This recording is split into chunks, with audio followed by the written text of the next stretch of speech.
আসসালামু আলাইকুম, welcome to my cooking channel Shahrin's cooking artist.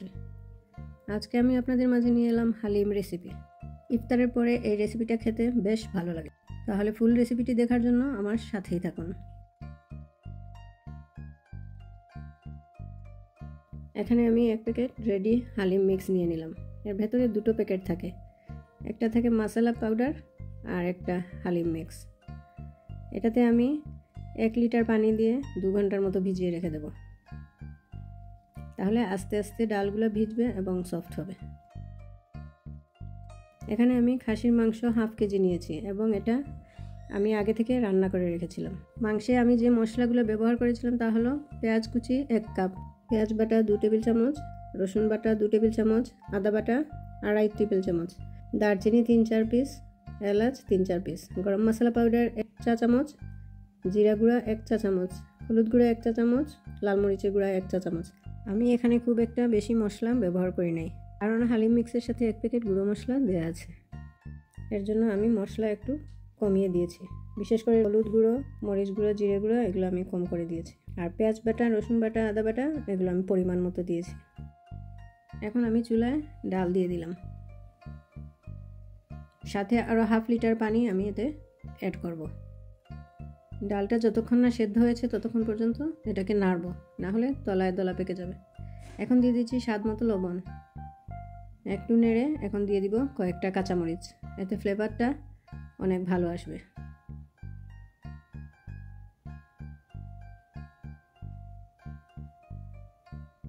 আমি একটু পরে পরেই ডালগুলোকে নেড়ে নেড়ে দেব। আমার ডালটা সেদ্ধ হয়ে গেছে, এখন আমি মাংসটা অ্যাড করে দিচ্ছি।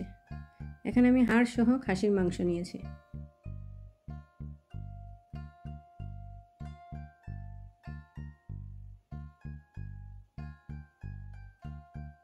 এখন দিয়ে দিচ্ছি হালিম মিক্স পাউডার, পুরো প্যাকেটটাই আমি এখানে ইউজ করছি।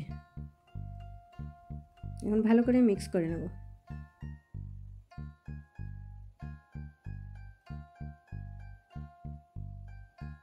আপনারা এই রেসিপিটা রমজান মাসে ট্রাই করতে পারেন। ইফতারের পর ঝাল ঝাল একটা খাবার বেশ ভালো লাগে।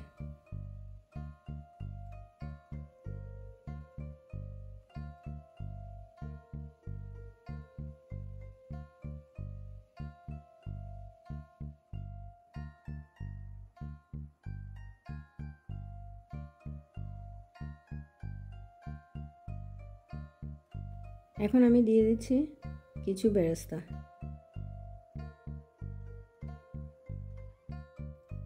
বেরেস্তা দেওয়ার পর এত সুন্দর একটা স্মেল বের হচ্ছে। ডালটা প্রায় হয়ে এসেছে, আমি একটু ঘন ঘনই রাখছি।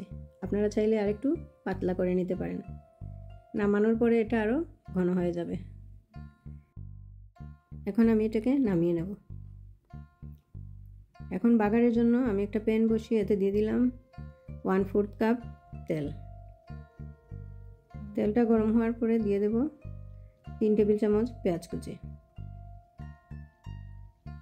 1 টেবিল চামচ রসুন কুচি ও 1 টেবিল চামচ আদা কুচি দিয়ে এটাকে একটু নেড়ে পানিটা একটু শুকাবো।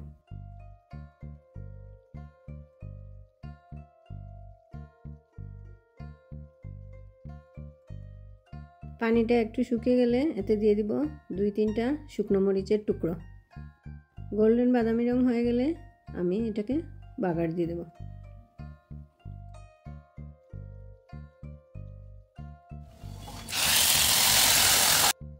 এখন ভালো করে নেড়ে এটাতে আমি কিছু ধনেপাতা কুচি দিয়ে দেব। আমি এটা সার্ভ করব। এখন দিয়ে দিচ্ছি কিছু বেরেস্তা, ধনেপাতা কুচি, মরিচ কুচি, আদা কুচি, লেবু। দেখতে কীরকম হয়েছে অবশ্যই একটা কমেন্ট করে জানাবেন। আর আপনারা অবশ্যই এই রমজান মাসে এই রেসিপিটা ট্রাই করে দেখবেন, খেতে খুবই সুস্বাদু। রেসিপিটি যদি আপনাদের ভালো লেগে থাকে তাহলে একটা লাইক, কমেন্ট ও সাবস্ক্রাইব করতে ভুলবেন না প্লিজ। আর ফেসবুক থেকে যদি দেখে থাকেন তাহলে একটা লাইক ও ফলো দিতে ভুলবেন না প্লিজ। আর এতক্ষণ যারা আমার সাথে ছিলেন তাদেরকে অসংখ্য ধন্যবাদ।